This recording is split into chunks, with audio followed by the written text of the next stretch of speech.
Hey guys, welcome to The Grey Escape. I'm Natalie Gray and I'll be back right after this.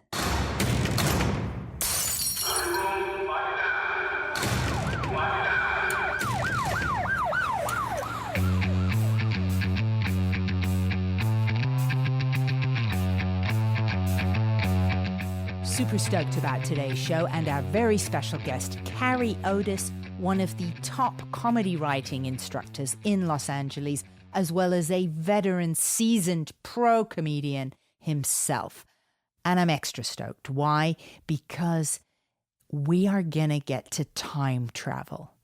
It's like a comedy sci-fi situation. Cary is going to take us back to the 70s and 80s. We're going to learn what it was like to experience the transition between two very distinct eras in comedy. We'll hear about Andrew before he was Dice Clay, the rise of Roseanne, what it was like to follow Sam Kinison. And in particular, we get to hear an insider's take on the origins and epic rise of the one and only Jerry Seinfeld. So put your set list down. Here's Cary Odes.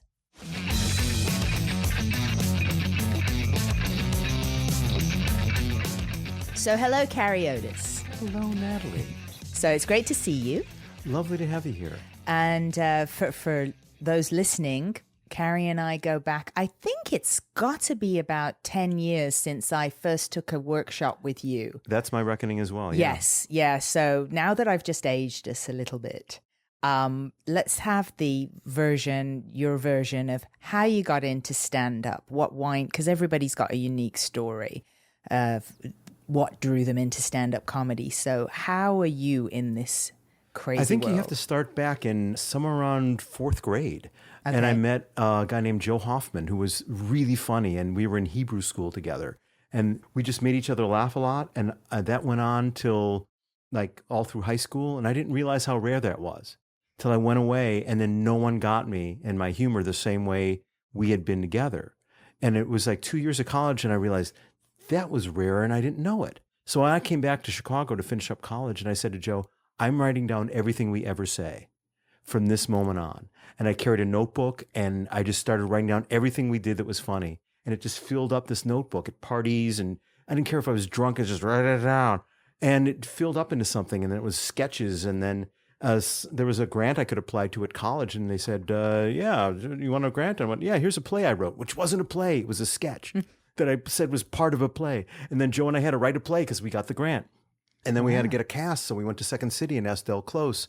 Wow. Who we didn't know yet. Just like, hey, Del, you have anybody who might want to join? He goes, well, I've read your play, and I can't direct it right now.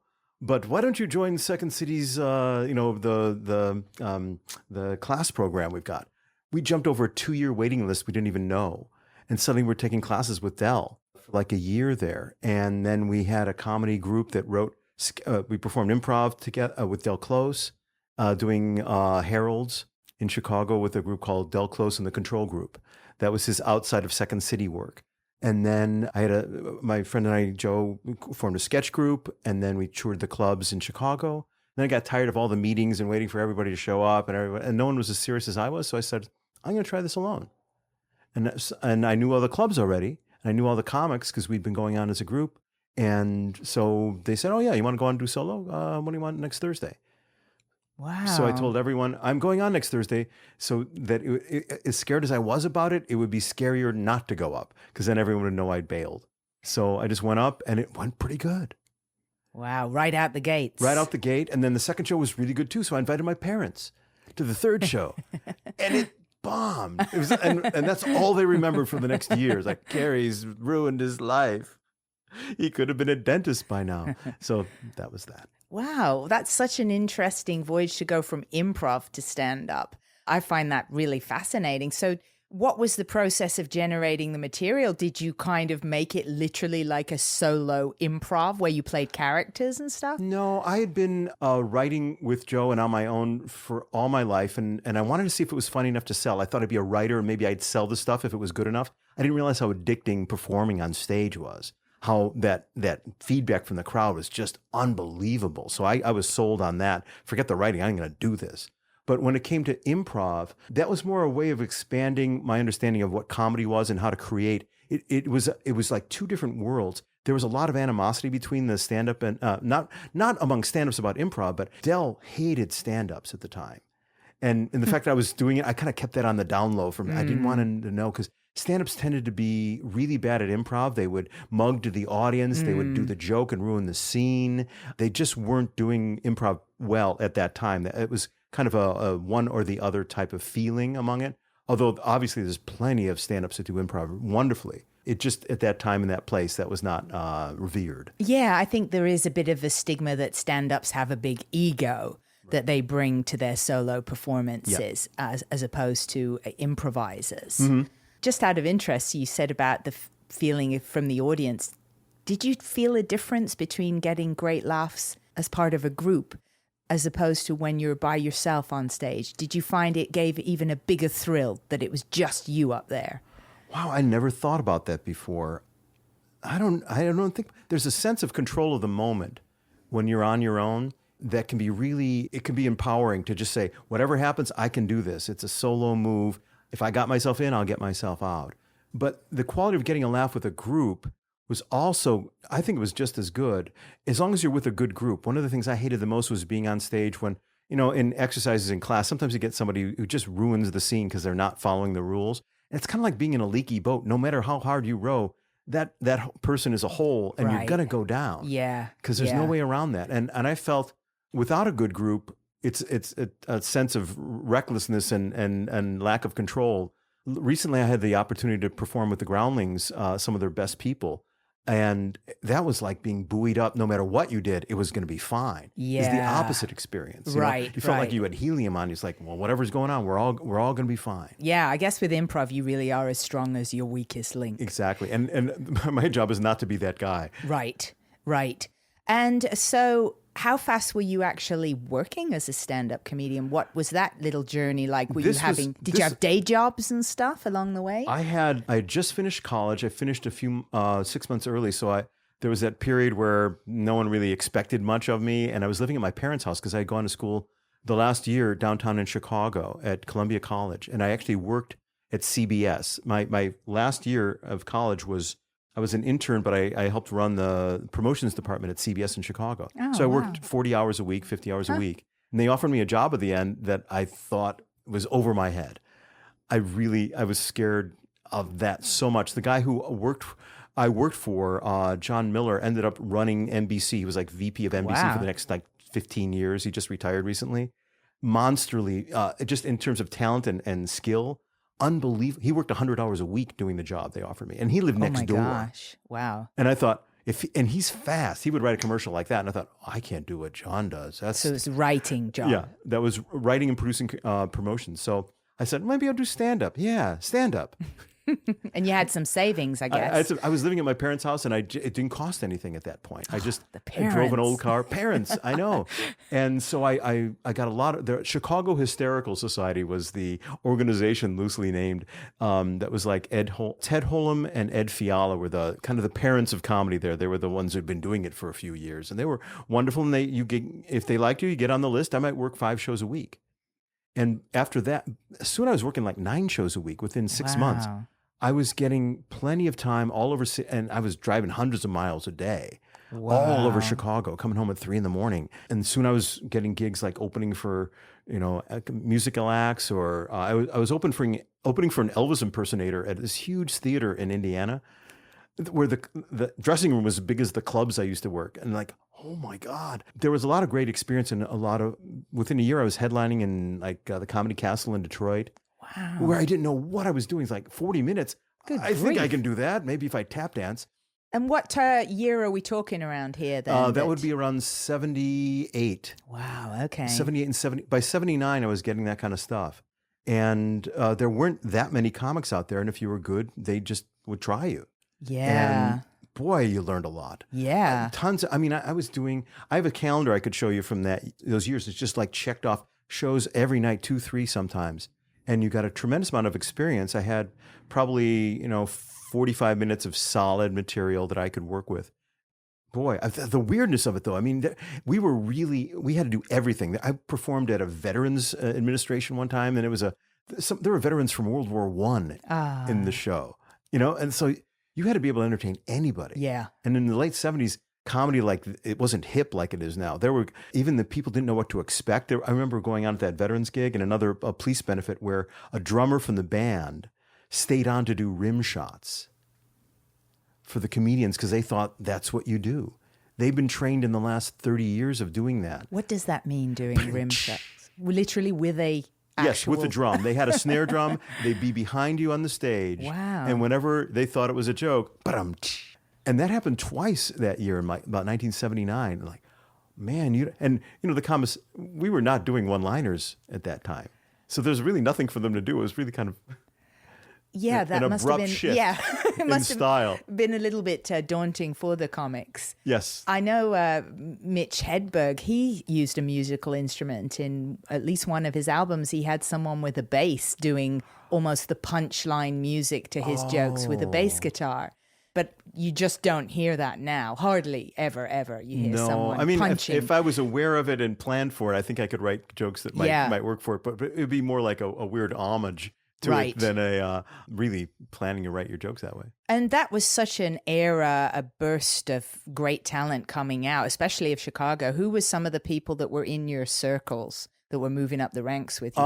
Emo Phillips was doing well. Judy Tenuta. Arsenio Hall came through. He came in from Florida and then maybe Indiana before he came in. And so he came into Chicago probably 79. And he went off to L.A. around that same time. He stayed about maybe a year. His nickname was Doc. And so he wasn't like from Chicago, but he came through and did well. There's not a lot of guys who became really famous out of that era. There's certainly people since then. I think Larry Reeb got on to Last Comic Standing and did pretty well in the last maybe 4 years ago. So he's still doing it and around. I'm trying to... No, that era in Chicago, I can't give you any other names. Oh, that's okay. Yeah. Did you open for any people that are now sort of household name type of people, or did you work with them, just doing road work with any of the Seinfelds or Lettermans? Oh God, yeah. Kind of thing? I mean, that was pretty much everyone I worked with went on to become famous. That was Kevin Nealon and Larry Miller and Jerry Seinfeld and I. He came out about, I don't know, 6 months or a little later after I did, and came to the Comedy Store from New York. And he was already like the god of New York. And he just a solid comic, great worker.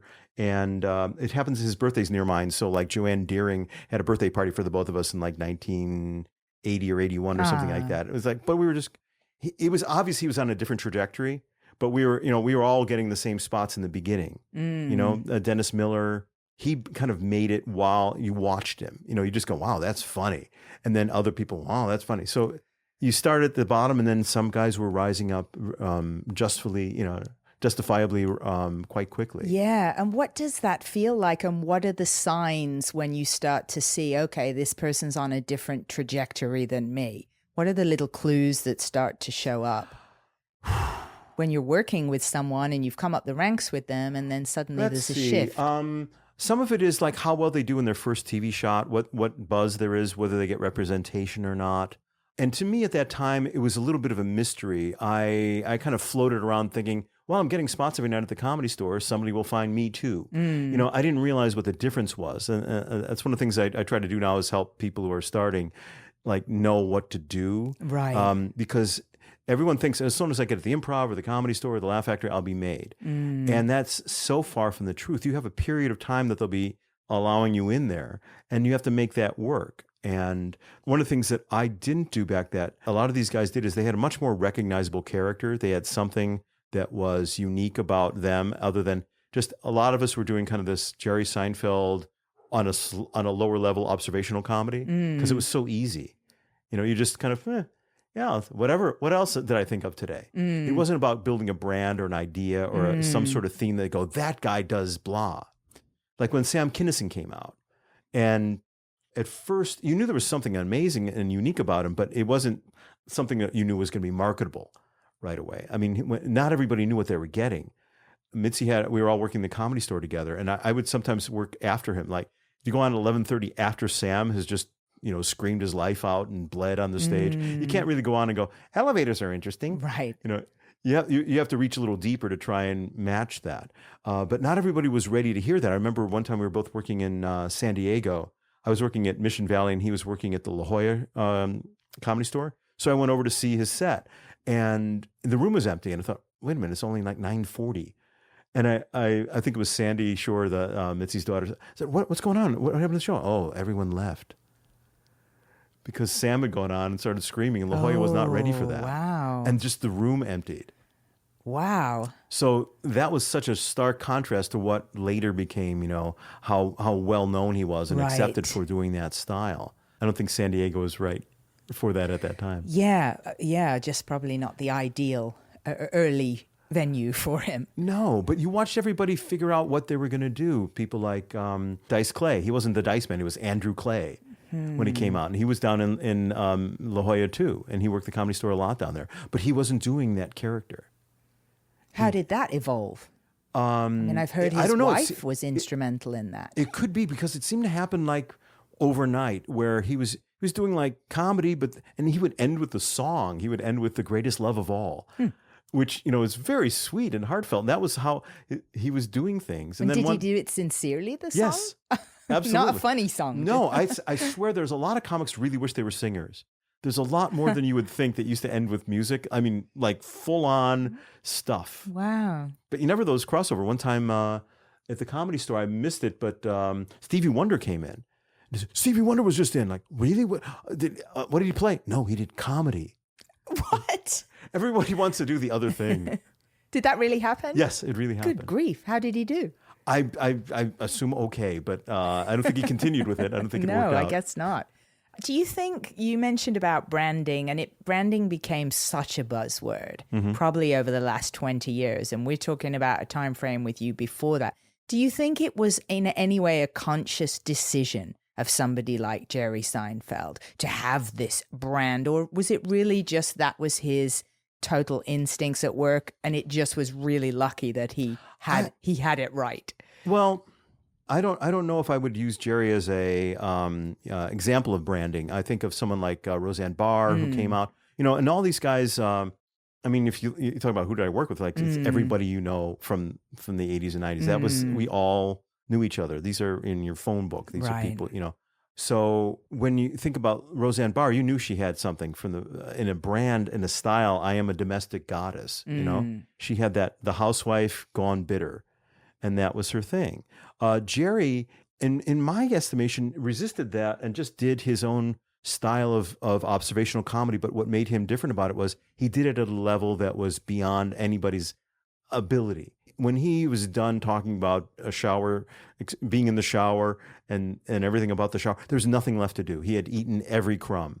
So he was just the best at that. He made that into an art form, whereas other people, and in the same way, if you think of Carlin, did observational comedy, but then he added on a certain angle of cynicism and fantasy and insight to it.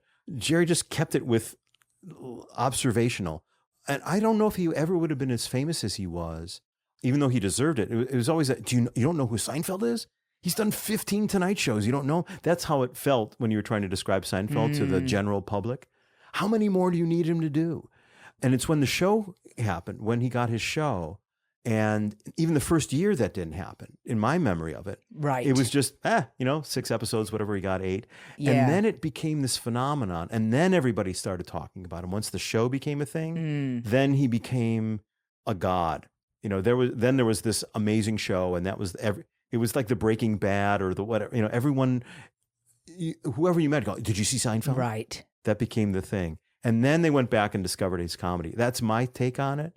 That he would have been like a Gary Shandling or some other just brilliant comic that never was like a household name, but one of the best people doing it until that thing became the center of it. He's one of the few comics I can possibly think of as well that doesn't appear to have had any deep, dark struggle in his life, Jerry Seinfeld.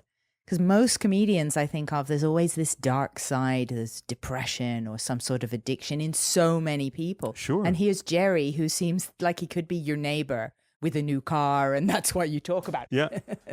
So I mean, do you think that's a correct assessment? I don't know, and I would be the last person to assume something dark about a person just from a distance. What I remember most about him is that he worked a little harder than anybody. I keep telling he decided I'll work an hour a day on my jokes, which doesn't seem like a lot, but most comics work like a minute a day. They just like go up and do their show. Not enough people put that time in consistently, and he pulls away in these 7 hours ahead of you at the end of a week. Yeah, that's and then these hundreds of hours ahead of you at the end of a year. Right. So that and tremendous talent, a better work ethic. It wasn't, some sort of it wasn't like some sort of drive beyond belief. It was just a reasonable drive. Right. Pretty logical. Yeah, I mean, he lived in, just regular, we all had just regular stuff. I remember when he bought his first Porsche, it was like, oh, things have changed. Right.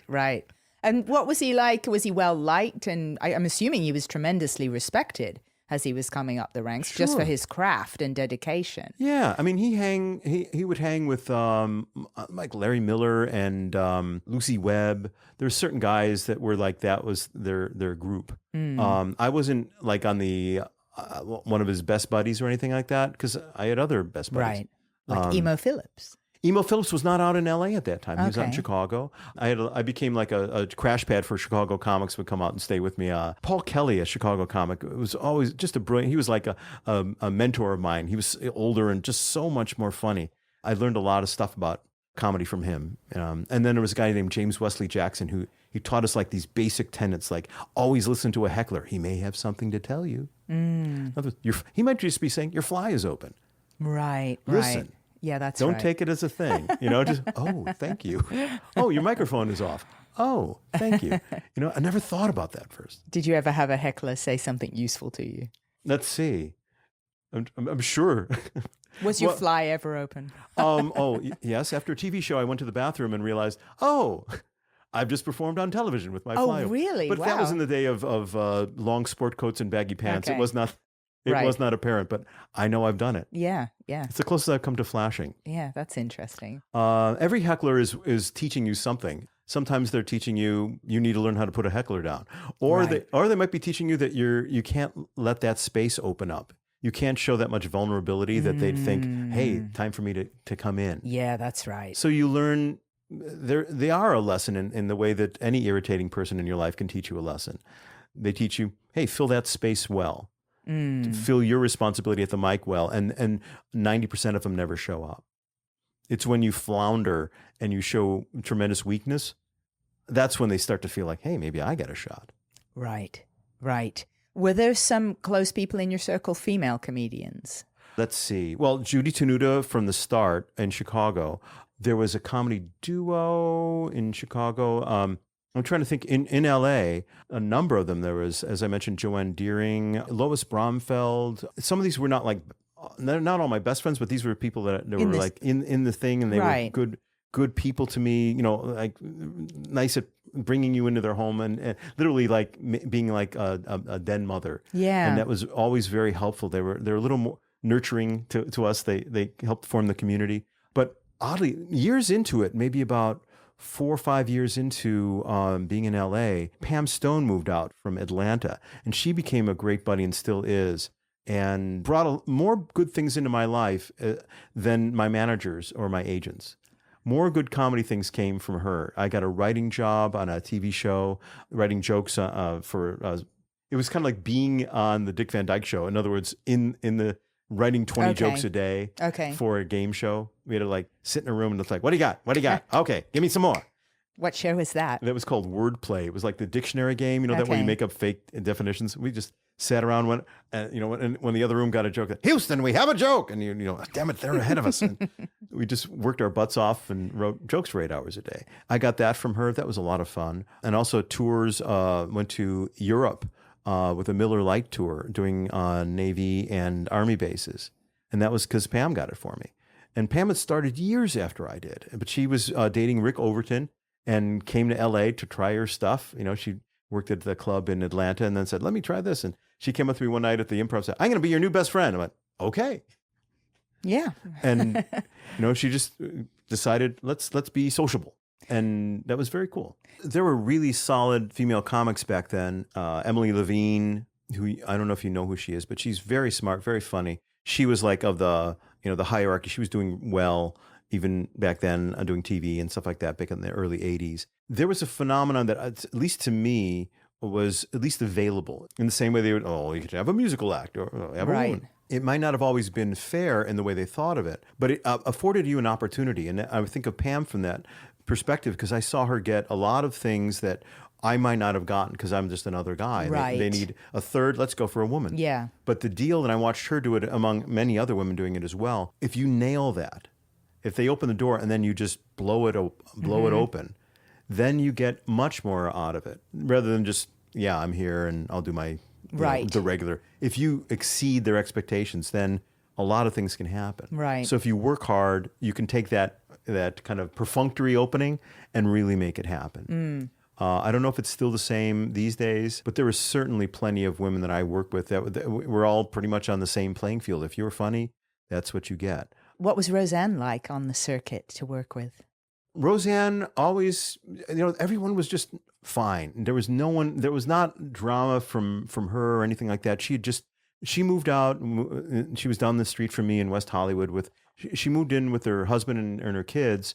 And then it was not that long after that. She went on the road for about a year and then their marriage fell apart. And then there was the whole Tom Arnold thing. And during that period, it was a little more dramatic. Mm-hmm.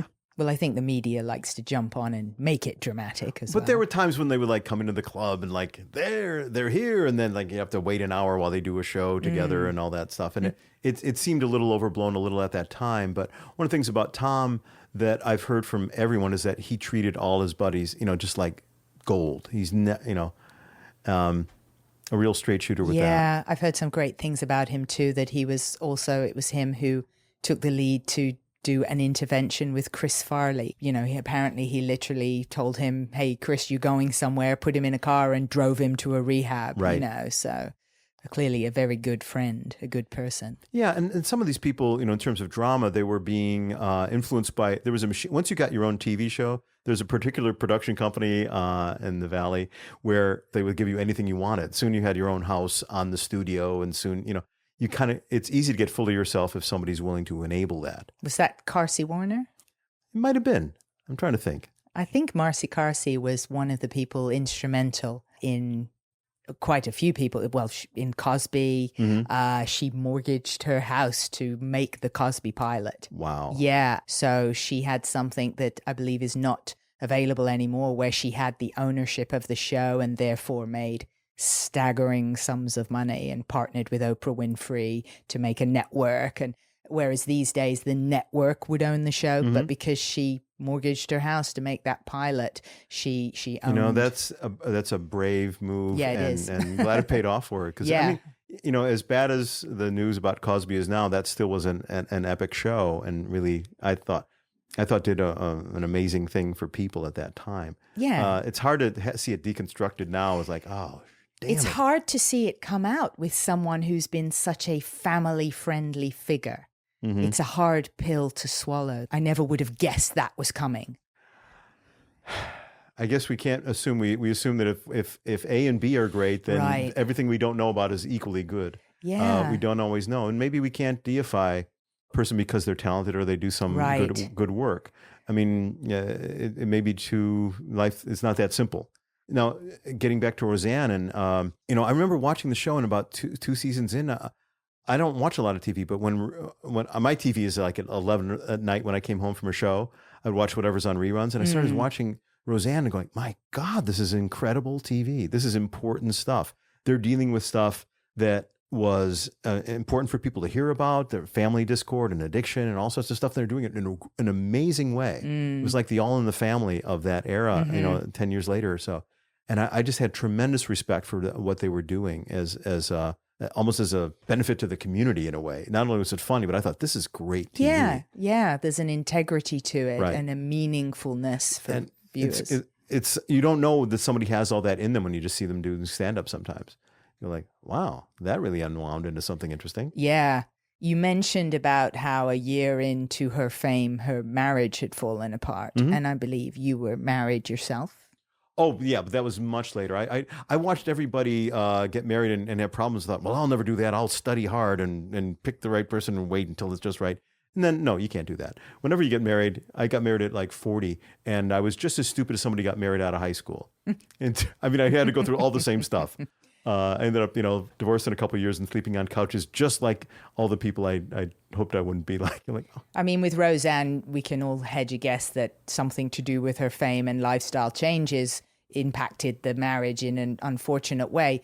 For yourself, would you say anything to do with being in the world of comedy, whether it was doing road work or late nights? No. It was actually, by then I wasn't doing the road that much at all. What it was for me is I talk about this on stage where I kind of married way out of my level in the food chain. I think comics should marry like someone on their level, an artist or someone who does weaving. So I married a doctor. All right. Okay. That's just a stretch way beyond, what do you talk about at the end of the day? Hi, honey. What did you do today? Well, we saved the spinal function of that child. I think you'll be able to walk again. What'd you do? I wrote a dick joke. But you're an intelligent guy. I can still match you with a doctor.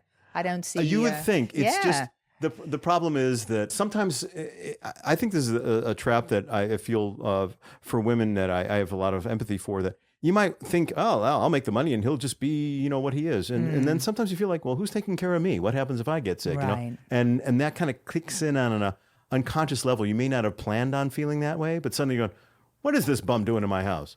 There's a certain, it takes a certain steadiness in a woman to feel like, okay, I'll earn the money, but suddenly you're just going, you feel a resentment that you didn't know was going to be coming. Because there's no way I'm going to suddenly make doctor money as a comic.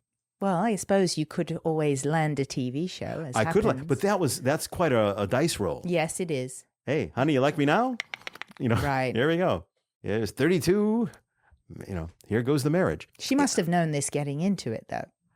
Well, what your income levels as a comedian were like, and your quality of life and your lifestyle. My quality of life. That might be a good word.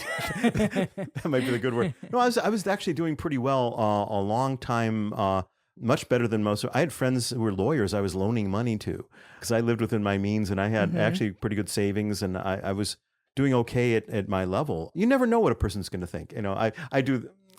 You don't know whether somebody thinks, I like this guy, or whether they're thinking you as a teardown, basically, where they're going to, refinish you. Yeah, you walk down the aisle and there's like construction tape all around you and a big sign up. Everything's going to be gone by next Tuesday. Right, you're a project. I'm a project. There's a retaining wall they're going to keep just because it's now technically still you, but everything is going to be redone. That's possibly what was going on for me. But you never know. With marriage being as tough as it is, I have a lot more respect for it. I don't really mock others at their failures like I used to. There's something about being like totally screwing up in a marriage to just go, oh, this is hard. So when I watch other people go down, I go, yes, until you've done it, it's not the same. Like a good screwed up marriage will just humble you. I've come out much better from it. There's no idea that you can be perfect anymore. You realize, oh man, I'm screwed up. It's not just the other person. You have to look at you too. If you think it was all them, you didn't learn anything, right? Everyone's got to look at themselves and go, what did I do to make this work? And what did I do to make this not work? And not take it all on you, but at least there's plenty. Right. And that was good because I used to try to be perfect before, and now I go, yes, I am a flawed guy. Yeah. Well, who isn't flawed? Well, I thought I could cover mine up. That was my style before. It's like, I'll just keep them at a distance and no one will know. And then I let somebody in who goes, you are screwed up. I don't like you. Like, oh. Did you ever get any sort of therapy? Did you have any talk therapy? Oh, yeah. Well, I went through therapy when I was in my 30s because I realized I don't know. Relationships taught me, I feel like I'm the result of many women building and rebuilding what I am. Like at first I was just like, hey, I think this will, hi, would you like to know me? And then they go, well, you're holding it a lot deep inside. And then, they break that through. And then I'm better at that. And then, I'm disguising anger as comedy and they go, and then someone broke through. I think of myself as the culmination of women having done many projects on me. You know what I mean? Like the girl I'm with now thinks I'm great. It's like, yes. And the other woman would go, yes, because of us. All the work we've done. It should be like a graduation ceremony. Da, da, da, da, da. Honesty in relationships. Tina Fey. Da, da, da, da. Not lying about the other women you're dating. the Poughkeepsie twins and their mother. Yeah. So you never dated Tina Fey, though, did you? That was a bad choice of coming up with clarify words. that. I was that trying to come up with names very quickly, and unfortunately, Tina Fey became a part of my canon accidentally just now. An excellent choice, though. Thank you. If you were to date someone. Never been even in the same city as her, I don't believe. So I think there's nothing like a relationship for teaching you the stuff that's not going to work. Because you can be buddies with people, and as long as you play baseball with somebody and you never drop the ball, you can be buddies for 20, 30 years. But a woman, because it's a more intimate relationship, they have to call you on your crap a lot sooner. And so they're the ones who help a lot of men just like figure out, that's got to get some work done on. Luckily, for me, it's been turning out a little bit. So I thank all of the countless women who threw themselves at the wall and just splat and went on to other things. All of the foremans. All the foremans who came in and worked their magic. Yeah, excellent. But therapy, yes, I've done tons. I've done, the best was when I was getting divorced, I went to see a guy named Ed Wirtz, who I'd heard of, but I was thrilled to have a breakdown in need. He was a Buddhist priest, a psychologist who worked for NASA. Wow. So he knew brain science. He'd been one of the pioneers in biofeedback. Fascinating. So the guy was a genius, and he kept things really simple, and he just kept, giving me simple ideas like try this, this, and that. That's it. So wow. I was thrilled to have him, have the need to go see him. I might not have done it otherwise. Boy, you'd like to be a fly on the wall for the therapy session at NASA. Well, he was actually hired by NASA with a few other guys. What do we need? What do humans need to go into space? And he studied it for a while, and he goes, everything. You can't leave this planet. You need all the stimulation and all the light, the gravity, everything that we get used to here, you need. The complexity of looking at a tree, the leaves shimmering, all of that is important to us. So he was quite a guy. He taught me about managing your mood and being on top of that. Because while I was getting divorced, he was like always happy. And I thought, well, your life is easy. No wonder you're in a good mood. No, he was dying of prostate cancer. And he was in a better mood than I was, on a day when I get a parking ticket. So I realized, wow, you can be on top of that. Yeah. You can rise above situation. Interesting that it's just jogged my mind that Jerry Seinfeld and several other people of note are very long time practices of transcendental meditation. Oh, he does that? Yeah, and he's a big spokesperson for it. He's done it for over 40 years. And people like Russell Simmons, obviously David Lynch, who has a foundation that really promotes transcendental meditation, TM. And the reason it just struck me is because I just watched a YouTube video with Jerry, and he talks about how we live our life as though we're in an ocean on the top of the surface, going up and down with the waves, feeling all the bumps and the thrashes, when in fact you can be in the same ocean, but on the bottom where there's stillness. Mm-hmm. And it just reminded me of what you just said, that he was coping. Here he was dying of prostate cancer, yet somehow his life was in a place that he wasn't impacted by that emotionally. And right. I wonder if there's a connection there. I don't know. Well, there is. It's funny about TM because I think it was around 1979 or maybe 1980. I've been doing comedy a year and a half or so, and there was a friend of mine, Mark Kornhauser, was a comedy magician, mostly out of Detroit, but he was out in L.A. too. He might have moved around 79 or something out to L.A. And I thought, this is a guy I admire. He always has new material. He's got great energy. He's a cool guy. And I actually asked him, and I've never done that before. And I said, what do you do that makes this happen for you? Is there anything that you do? And he goes, yeah, I meditate. I do TM. He didn't preach to me. I asked him. So when I came out to LA, I signed up and learned transcendental meditation. And I did do it for about maybe 2 or 3 years. And then I got distracted and lazy, and I didn't do it anymore. And I never really understood the power of it. In 2000, when I met Ed Wirtz, he was a Buddhist priest, and he taught me Vietnamese Buddhist meditation, which is just another version. It's a little refined, a little different in some ways, not worth niggling over. And I've been doing that since then. He taught me a few reasons why that helped just illuminate it a little more. And okay. I just appreciate a lot about learning how to get back to ground zero anytime you need to. Yeah. I teach this to all my students. I've been teaching comedy for 10, 11 years now. And I feel an obligation, if I'm going to help somebody get into a world where there's so much uncertainty and so much emotional waves, I have to teach them to navigate that a little bit. So I try to teach them the importance of centering and meditation. I just mention it, but I talk about not taking everything so seriously and learning to balance yourself, because comedy will eat you up otherwise. Right. People come home, I had a great show, and then next, I had a terrible show, and that's exhausting. You know? And to have an awareness of who you're coming home to as well. Just that other people might not understand the psyche of a comedian. Well, that's the beauty. One of the great gifts of becoming a stand-up that I didn't know was waiting for me was that I was going to find my tribe. I was going to find that group of people that, no matter how, we're very divergent in our personality traits. There's some that are very outgoing. The hyper guy was always fun at the parties, and then there's some sort of very somber. But we all understand the desire to create great comedy. And we all know what it's like to be up there. And that becomes your tribe. I've always liked it since I was a kid, to come up with a joke, but not everybody understood the craft or the desire to do so. And to have somebody else go, I like that idea. You twisted that really nicely. It's like finding somebody else who knows how to play the same instrument you do. Imagine if you're the only one who ever played piano. Yeah. Instead of going, you play piano well, they go, what is that box? It's a piano and it has keys. Well, I have some of them black.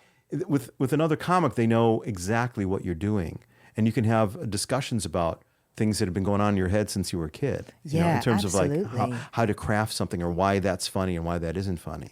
I know exactly what you mean. And I've always felt very much a sense of belonging in the world of comedy. Yeah. I have a theory that for the most part, most people would fall into a category a little bit of being a misfit. I find I very rarely meet people who are what we would slap a label on as they're together. Like people like Jerry Seinfeld, who appear to be just very normal emotionally and balanced, and maybe because of the TM. I've had and encountered slews and slews of comedians, with all sorts of vices and emotional issues. But I feel I belong in there. I'm overly sensitive, and that life has been painful for a lot of my life. Just on an emotional level, things hit me hard. And I've learned to accept it, that it's just how I am. And in the world of comedy, I've met so many other people like me. And that's where the spark of wanting to make something funny comes from. And it's incredibly therapeutic to be able to talk about that on a stage and make people laugh about it. And the power of it is dissipated and shared. And people come up to you after shows and are like, that was so helpful to me. Well, what you're describing for me is the higher level, which is the only level that interests me in comedy. There's two types of comedy, if I was to be very reductive, and that is there's guys, and they're very accomplished, and they're very good comics who can go on any club, anywhere, put them in Oklahoma, and they can pound that hour out, and everyone will be just exhausted. And it may not be anything you want to think about later. It's just great twists and audience involvement and good impressions, and that's fine. But what I'm most interested in myself and find myself drawn to when I watch other comedians is somebody who's doing something that changes the way you think about something and that reveals something. This is something, when I studied with Del Close, I didn't know he'd said this till later. I was reading some quote by him, which is, comedy is not just having the audience laugh. They may be misleading you. Real humor is being more insightful or honest than the audience expects. That's what I like. Somebody who, ripping open something you assumed you knew and saying, no, you never knew it. You've been looking at it wrong. Or telling something about yourself that is so brave that they didn't even expect it. And then doing something with it that's positive and interesting. That to me is what's exciting. And there are people doing that all the time. And, watching Maria Bamford, I think she's one of my favorites out there. Just brave as can be and willing to go anywhere, into the depths of that, of mental illness and make it funny and get the point across. At the same time, it's not preachy at all. It's funny first and illuminating second. Who comes to mind for me with that, who really stuck out to me, and we're going back, about 10 years. I did the New York Underground Comedy Festival, and I saw Mark Maron performing. And I remembered his name purely because it was the unusual spelling of Mark, but he's not French. And he was in a basement club. I'm not super familiar with the clubs in New York, but it was in a basement, almost like a cafeteria setup. And I'd seen at this point already, hundreds of comedians. And this guy just stood out to me because he was bleeding emotionally on stage talking about depression. And it struck me. And I was like, wow, that's incredible. He's taking something so departed from stand-up comedy, what we think about. This isn't cotton balls we're talking about. This is really deep stuff. And it was humorous. And I was aware that a lot of the audience wasn't getting it. But for me, because I had experienced depression back in 2001, I had this huge frame of reference and I was blown away by it. And I'd wanted to meet him, but I was shuttled along on whatever routine I was in with the festival. But I never forgot him. So it's tremendous now to see the success that's been born for him out of that willingness to be so vulnerable. Even when the audience was not on board with it, he was like, this is my soul, and I'm going to paint this picture whether you like this artwork or not. And you never know when we're creating new material. It takes a while. You just keep putting it out there till one day finally you find the key that makes it connect with everybody. You know, I just started something Sunday night in Ojai, and I know it's going to get there someday, but right now I don't have the key to get it into that room. The room is full of good stuff. I can't get it open yet that the audience will want to come in with me. But I know it'll happen. You just got to try a bunch of different ways. It might be through the window. I don't know which way in yet, but I know I'll find something that will get the audience in one sentence. What is it that you're trying to talk about? Oh, I'm trying to say how we end up, in many ways in our culture, we're selling ourselves out. We're actually undermining our own long-term success for short-term gain. Whether it's the hardware store we used to go to down the street, but it was a nickel cheaper to drive 14 miles over to Home Depot and walk 4 miles across the parking lot and down the aisles and wait for all that crap. And we think we're winning. Yeah. And then we ran all those guys out of business. We ran I'm a huge fan of old stationery stores.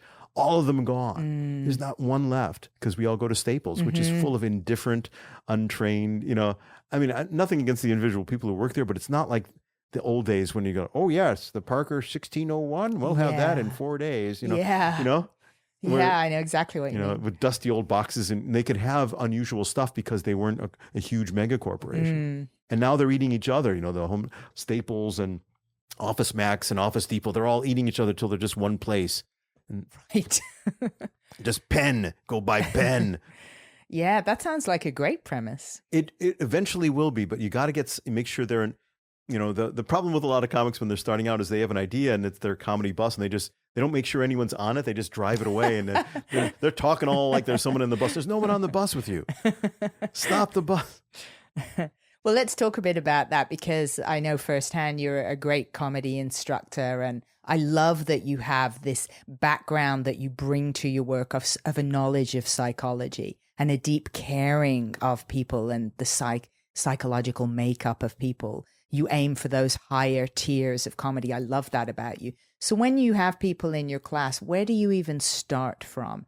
Take us through a bit about what you do with people and how you find the funny in regular people. Well, the first class is something I wish everyone could eavesdrop on because it's such an amazing experience. You get 3 hours with people. You might have 10, 15 people in a class. And the first thing you do is like have them play word games, get something where everyone can participate. Just a simple word game like this is Judy Carter used to do, something is like something because. The games we'll play in the beginning are just simple things to get their mind lubricated, little improv kind of games. But there's so much if you've ever taken an improv class, you're learning already to just say yes and let's go for volume and not judge ourselves. There's so much in that already in creating comedy. You're already learning not to be deliberate and not try to be perfect and not try to be genius. Just give me 20 ideas and shut up. So that's one of the games we play up front. And once we get it going and I teach them how a joke is structured, there's always teaching them about a turn and how the rhythm of a joke should be created. There's a certain method to that. So they know what a joke is. And then I teach them to trust me enough that they'll let me talk to them about their lives.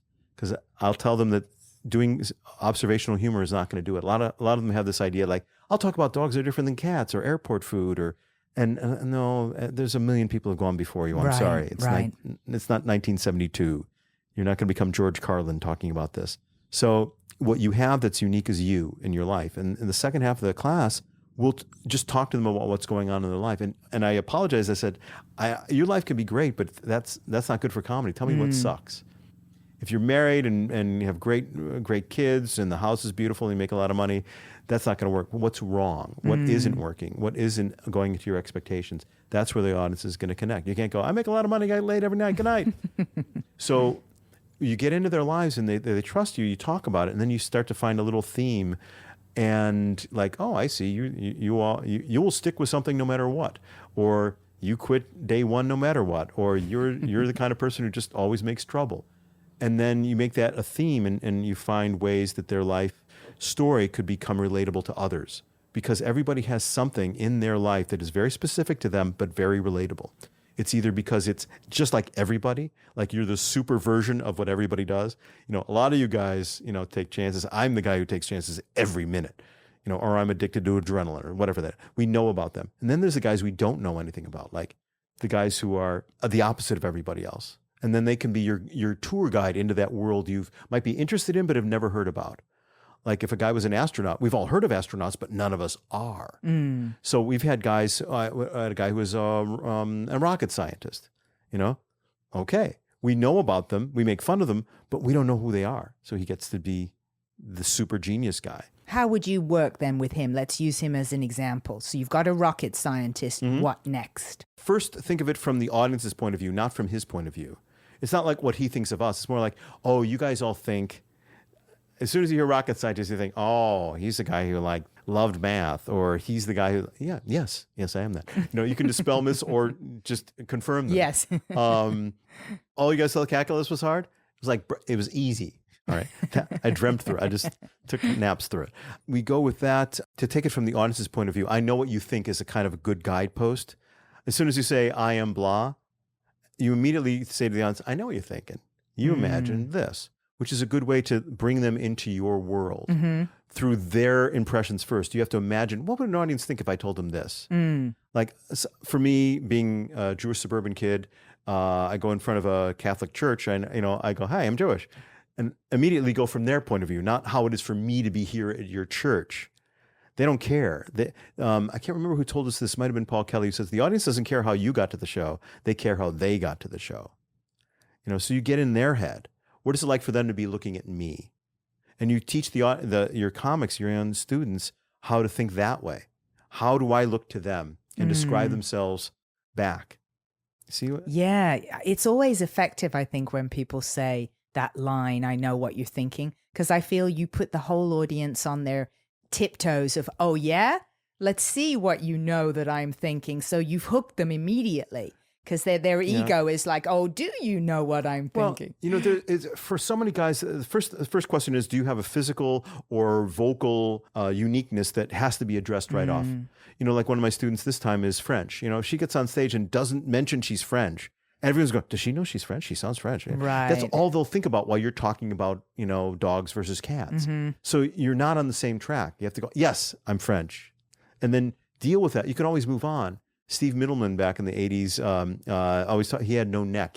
Basically, his chin met the middle of his chest. So he had to talk about that first, talk about having no neck. Since then, he's had that taken care of. So he doesn't have that opening anymore. But if you're very short, or if you're very tall, or if you have a weird voice, or your hair does something unusual, you got to talk about it. Me being British. Exactly. You're going to have to deal with that. I don't think one has to do 10 minutes on a topic about how they sound or look. But sometimes one thing up front, just to get it out of the way, can be useful. Yeah. What we're conflating here a little bit is... we're conflating. I'm using the word. I did. Do I need to see a doctor? I'm thesaurus boy today. When I talk to my students, especially when people come up nowadays, comedy has reached a certain saturation point where people come and they want to try it for the first time. They've never done it. But what they've done now, and what wasn't available 30 years ago, is hours and hours of endless concert videos that people can watch of somebody in front of 10,000 people entertaining in an incredible theater. Everybody knows who they are and everyone's excited to be there. And they think, that's what I want to do. Right. And that is so different from all the different forms that lead up to that. Right. So what we're conflating is the idea of if you had 3 minutes to do a set at the Comedy Store versus an hour special, entirely different worlds. How much you have to, how much time you have to get them going, how much you need to relate to them, whether they know who you are already. Like when I do these shows up in Ojai, I do once a month.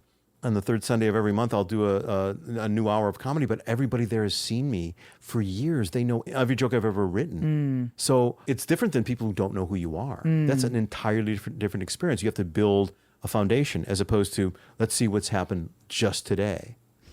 You conflate about something interesting, Cary, when you talk about basically these rock stars of comedy who do giant arenas. And this has been something that has happened very significantly in the UK. We literally have rock stars of stand-up comedy now, people like Michael McIntyre and Peter Kay, and they sell out arenas not just one night, but, you know, tens of nights in a row, hundreds of thousands of people. And what it's done, it's drawn out every civilian who's ever thought, oh, I told a good joke at the pub, and now the comedy clubs are saturated with open micers. There's just throngs and seas of newbie comedians. Now, what is your take on that? I mean, here in LA, I suspect an enormous group of people get into stand-up as a quick route to get a TV show. Do you think that's correct? And not for the craft of stand-up.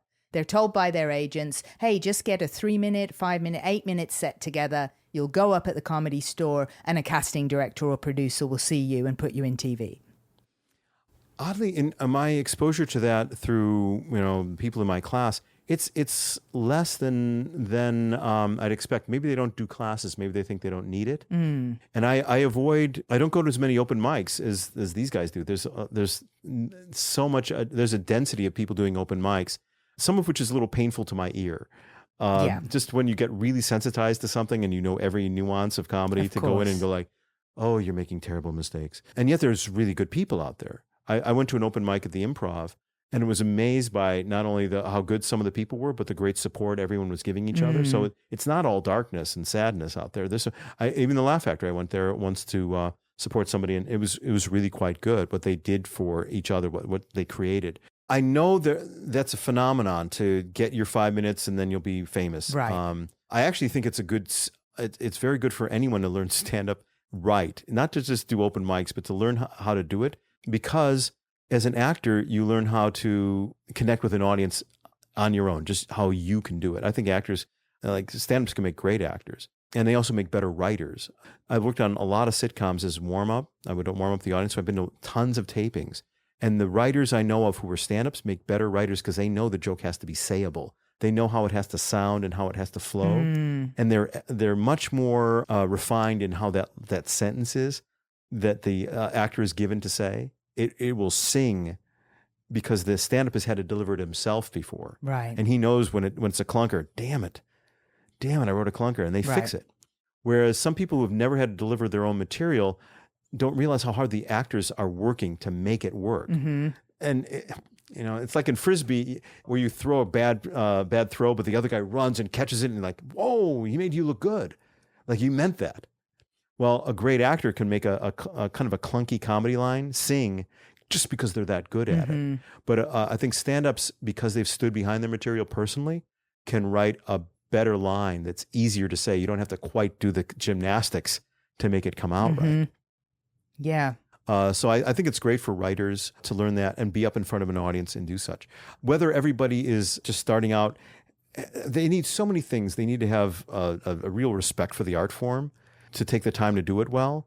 They need to have some perseverance. They need to have some dedication. And then they have to have an ear for it and some talent. All those things are necessary. If they don't have the emotional backbone to keep going up and trying and just get something out of any night, then they won't survive no matter how good they are. It's not just how funny you are. I think a lot of comics, we all know people who are funnier than us that just went on to working and, doing their job, whatever they were up to, because it didn't suit their life, but they were funny and talented. I know guys who are great, but they have some emotional, complication to it. Like they break down too much after a bad show, or they freak out on stage and they have to learn to deal with the nerves yet, or whatever. So the persevering person often rises beyond just talent. And I think by sticking it out, I've gotten much better than I ever was in the beginning. The fact that I wasn't famous in the 80s, I think is much more apparent to me now. I didn't know why. Why were those guys doing better? Well, they had refined some stuff a lot more than I did. They understood a character. They built something around. They were more willing to tell a story, telling stories per se, but being a character that was more honest and more revealing. Sometimes that would happen, whether it was Sam Kinison or create something that was memorable, not just another funny guy, but the guy who blah. Right. You know? And I see that much more now. I didn't get it probably for the first decade. And then suddenly, you know, moments of illumination show up. Yeah, it's not Sometimes just... it's after your chances have diminished a little bit. I would make a great new comic now. Yeah, well, maybe you still will make a great new comic. You never know. I mean, I'm having a ball at it more than ever before. One of the things that happened about, I would say maybe 20 years in comedy is I realized I was trying too hard. And I couldn't figure it out. I had my best friends, a guy named Jeff Levine, who would say to me all the time, you know, you're funnier off stage. And it was frustrating. What do you mean? Yeah. How could that be true? Mm-hmm. And I didn't know what he meant by that. And one night he came to see me at the Improv and I was sick. I was in a fever. And he goes, that was the best you've ever been. I'm like, what do you mean? It took years till I understood what he was talking about. Yeah. I was trying too hard. Right. I was doing comedy. And it wasn't until I stopped doing comedy, but just be myself and let the funny happen, that the change happened. Yeah. And that was very cool. I mean, I'm glad to live long enough to see it. Yeah, well, you know? you're still Oh, young. no, I get that, but time. I'm just saying I'm glad to keep doing something where you can get over those thresholds. A lot of people don't get to that. You live long enough to get through these phases and get to something where like, wow, that's really cool. Yeah, that's phenomenal to have a breakthrough like that. Some people go their whole entire career and would never learn what you've already learned. And sometimes it has to do with, you know, comics are under a lot of pressure to perform and get it out there. You don't have a lot of places where you can experiment with something new. You can be trapped into success. I remember Bobcat Goldthwait, you know, he created this great character. But then when he got tired of it, like, what do you do now? That's what they want. Right. It's difficult to then reform yourself because the market has decided they like that. Yeah. Or same thing with painters, you know, like you become famous for a style or that glass blower right there, Wes Hunting, got tired of doing that style, but that's all people wanted, you know, and he felt trapped in it. I've had that in my painting with people wanting to buy a certain style, and I was under contract for a while to paint a certain style, and that is an unusual situation to create, but only within these parameters. Exactly. You know? We love you as long as you're doing this. That's right. It's quite conditional love there. When I talk about perseverance, I've actually told your story as I know it to every class I've had. That people go, well, what do I do now? Like, well, I've had one student who decided that they were going to do open mics every night for a year. And if I remember correctly, you went out every night, no matter where it was, no matter how far the drive was, and just said yes. Yeah, I did. And without judgment. You didn't say, I don't want to do it tonight because that's because of blah. No, I'm just going to do it. Yeah. And things you would report back to me, well, this was terrible, but hey, that night I met a guy who liked my show and he does something over there. Yeah. Now I learned about that. And you kept amassing knowledge of locations to go to and people who would be good to work with. And soon after a year, it was an entirely different experience. You had management, you had agents, you had momentum, and a lot going. So a lot of people don't have that. They would never do that. They would never say, I'll do a year. I'll give it 3 nights. That's the first thing I tell people when they ask me about comedy is I refer them to whatever the current website is with the map of open mics. I mean, my first year, it was 267 open mics in the first year. And so I tell people just try and get up multiple times. I mean, I have a friend now who's a professional comic in New York, and he can get up 5-6 times a night easily in New York because it's much closer to get places. Whereas in LA, I would drive to Anaheim and Fullerton and Garden Grove and these remote sort of cities and then back up to Sunset Boulevard, you know. So, but that's what you're up against as a comic. Other people are working harder than you. Yeah, that's right. And they're going to be 3 times funnier at the end of the week than you who did, you know, 1 show. Yeah. They're learning a lot more and learning it faster. So that's what, you know, it's a serious business in some ways. I watched one night some guys at the Improv, and they were good. They were the local Young Turks, and there was a Saturday night, and they're doing a show, and I thought they were kind of dicking around. You know, like, you don't realize this doesn't last forever. You know, that's the thing. You get a moment in the sun, and you should work it. This is the Improv. Yeah. And not that I'm not trying to speak disparagingly of the talent there. There's amazing people there. But once in a while, people who are maybe what my level was back in the 80s or something, or the 90s, not really famous, but just getting that stage time. And people don't often understand how precious it is. Right. And it doesn't just happen necessarily. You got to work it and just pour it out for that. Yeah. Another thing, you saying how you felt they were to some degree wasting the opportunity. I was aware when I was doing lots of open mics that little cliques would form and the comics would give each other a self-sense of accomplishment on a joke and on material.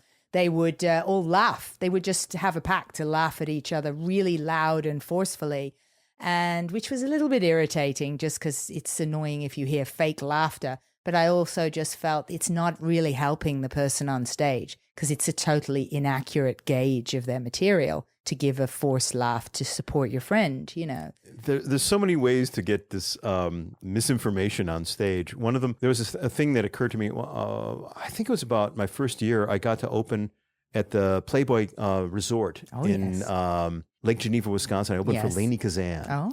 And so you're working like a Vegas-style room, and the band liked me.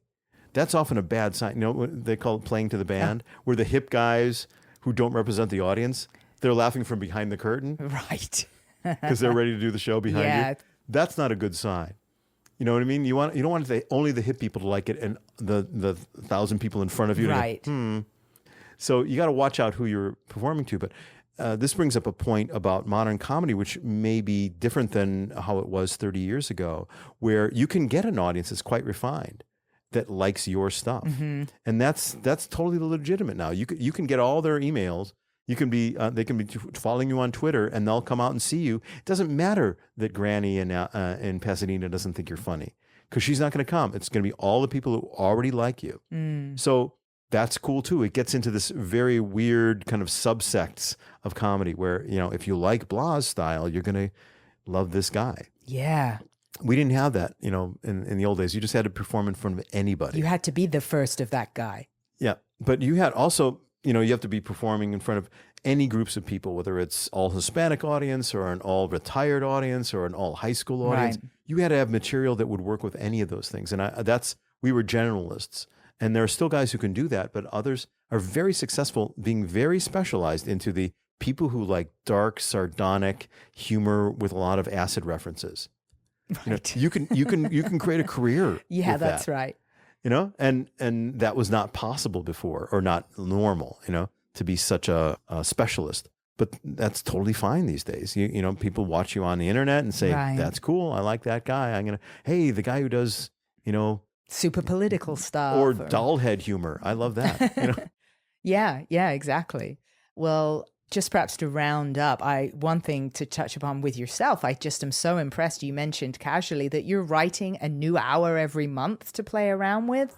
That happened by accident. Friends of mine moved up to Ojai about 26 years ago. And about 25 years ago, they asked if, I could help them raise money for a school gymnasium or something, it was a jungle gym or something like that. I said, yeah, we'll have a comedy night. So I brought up like Kevin Nealon and Sean Morey and a couple of great guys, and we did a show. And that kept going. It became very popular. So every year I'd bring up people. And then I started doing other comedy shows there to help whatever thing was going on. So I performed there for over 26 years. And I'm like very famous north of LA. You're extremely famous in Ojai. Exactly. And south of Bakersfield, north of Ventura. You found your audience. I am. Yeah, that's my latitude and longitude. So they've seen everything I've ever done there over the years. And there's a woman named Kim Maxwell who has a theater and said, hey, you want to come up once a month, do a Sunday thing? Like, well, what do I do? It goes, well, why don't you make it new? And like, wow. Well, that's scary. Let's try that. And there's always stuff in the notebooks. I have thousands of, jokes and like, well, let's try what's never worked before. And I've done it now about 5 months. And, there's a core group of 20 or 30 people that show up, and I'll bring up a new comic or somebody established with me. And I brought in Jeff Cesario came up with me, and he wanted to try new material too. And Jackie Cation's going to come up. Is that the show that I just was unavailable to do with you? That is the one. And so I'll either bring new people they've never seen before or old hats that want to try something new themselves. And I'll just bring on note cards. And, riff on things, and some just bomb. Sounds awesome. And then you go, okay, what else you got? And they know it's going to be new. They know you're going by the seat of your pants, and they're willing to support that, and it's fun for them. And I know almost everyone by name in the audience at this point. You know, like I have all their phone numbers because I've been friends with some of these people for years.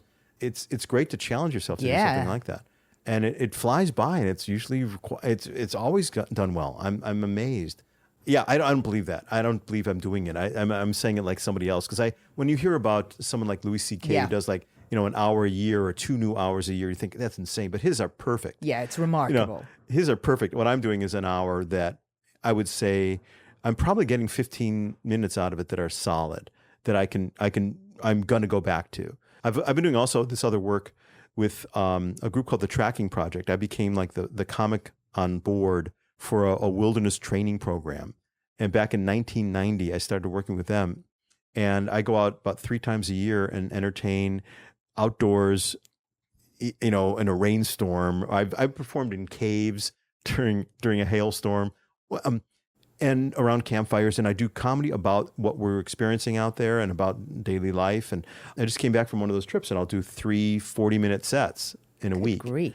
So a lot of it will be about what happened that day. It's a unique situation where we all spend the week together. Okay. So there's a lot more to play with. Like we all just had that happen. Sure, shared experiences. Right. So that is a stretching experience for me. And I performed for some of these people for over 20 years. They all know my stuff. So there's a challenge there to do something new and exciting there.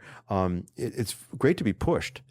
That's a phenomenal deadline, and incredibly admirable to set that for yourself. I find that so inspiring. It's like the 4-minute mile. I see you saying, well, I'm doing an hour every month, and something inside me goes, oh, well, that's possible. Well, then I should be able to come up with a new 10 minutes every month if he can do an hour, you know. Well, and there's a blessing to it too, because the longer you do, as long as you can keep the momentum going, they don't, you know, turn on you. If you can stay up there long enough, you get all this opportunity to discover a few new great bits. Because what I tried to explain to the audience is, I think everything I write is wonderful. To me, I didn't bring them out because I didn't think they were they're genius. Of course they are. And you find out 60, 70%, maybe not at all. Right. Or you don't have a way to get them in yet. So now to find the wheat from the chaff, what a great service they are providing me. Yeah, absolutely. And then again, you're sure you're a genius with audience A, and then you go to audience B and they hate you. Like, wait a minute, audience A lied to me. Right. But you have to find a continuum where you can it's going to work no matter whom you're with. And then you know Louis C.K.'s written about this recently, where you try it 10 times and there's that one joke that gets through it all, and that's the diamond. Yes. And it's worth it to just get that. You get a few of those solid guys, you put those together, you've got like amazing power. Yeah. And it's exciting. All comics are in the same situation where we have our cherished gems, but we get tired of them. Mm-hmm. We end up stuck in we're all doing, Death of a Salesman, only we wrote it and we're tired of doing it. Right. I've done this since high school. Yeah. You know, and it's our fault if we don't come up with new stuff. Absolutely. It was funny that we come up with these ideas or these philosophies, independent, but they're all the same. I talked to Paul Provenza a couple of years ago, and I was surprised that we had the same experience where you get this joke, you get a hunk that's so solid and you love it and you work it, and then it starts to die on you. You don't know why it's withering. Right. And we both experienced the same, and I'm sure all comics on the road do this. You realize, oh my God, I can't do it word for word anymore. Something's wrong. So you break it apart into its components and you rebuild it and find what still works and put it on a new pedestal or put it on a new or line it differently. Right, sometimes frame it differently. Exactly. Sometimes it's like a necklace. You take all the beads off and put them together in a different order. And now they're refreshed. Right. There's different holes in the beads. And now you can instead of doing it as a theme about growing up, you can do it as a theme about betrayal or a theme about relationships or family. There's other ways to theme an idea and reinvigorate it. And you need to believe it's true for you.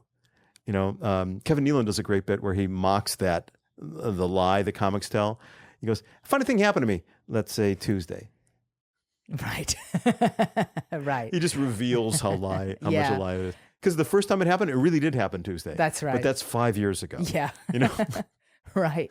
Well, you are a natural craftsman of writing. I mean, I've just watched you over the years. You've just got some natural essence. You're so quick. it seems effortless when you write, because I've worked with you when I was in the class 10 years ago, and I would bring a premise and you would just sit and come out with 10 options that were all brilliant of one premise. And I learned a lot from you in how to explore a bit and flesh it out, you know. It's been really a great experience for me to work with so many students, work with over 1,000 students, and I do it every day, either privately or in the classes. And so I've gotten better in the last 10 years doing that muscle, just working it all the time. It is a muscle. It really becomes automatic, much more than even when I was just doing stand-up professionally. I never thought of it as much as I do every day now. Right. I meet, every 3 months I'm meeting, 15 new people, and just like your head's going, I have this option. Now I'm dealing with somebody who's this and not that. Oh my God, I never had a blind guy before.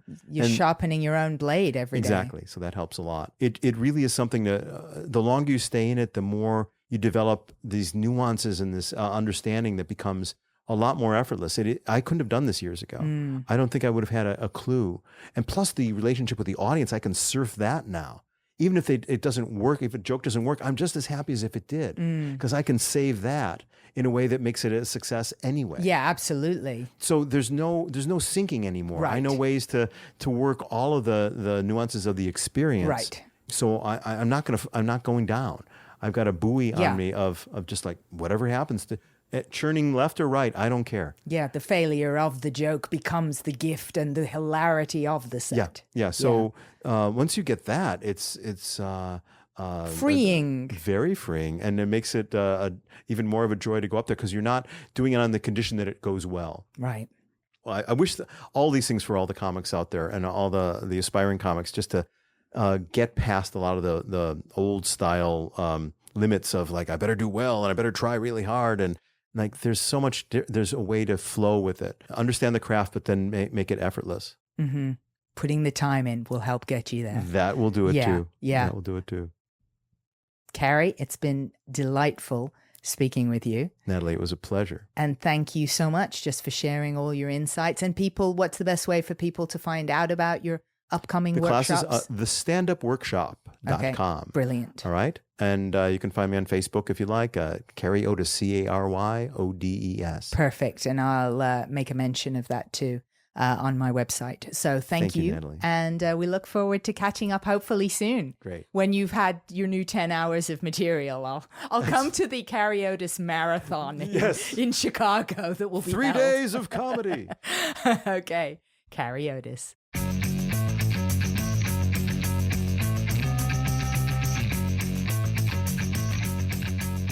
Cary Odes, pretty cool hearing about all those guys. Very special time in comedy. Seinfeld, the 90s. Come on, the 90s couldn't happen without a puffy shirt. Thank you, Cary, for being with us today, taking us to those places. Again, Cary, a wonderful instructor of comedy and a very cool guy. And he conflates. I know someone who conflates. Something else I have to confess to my mother. So thank you guys for listening. I'm sending a little piece of love to every one of you. I will conflate for you because you guys are my first. You took my conflatity. Okay, I'll catch you next time on The Gray Escape.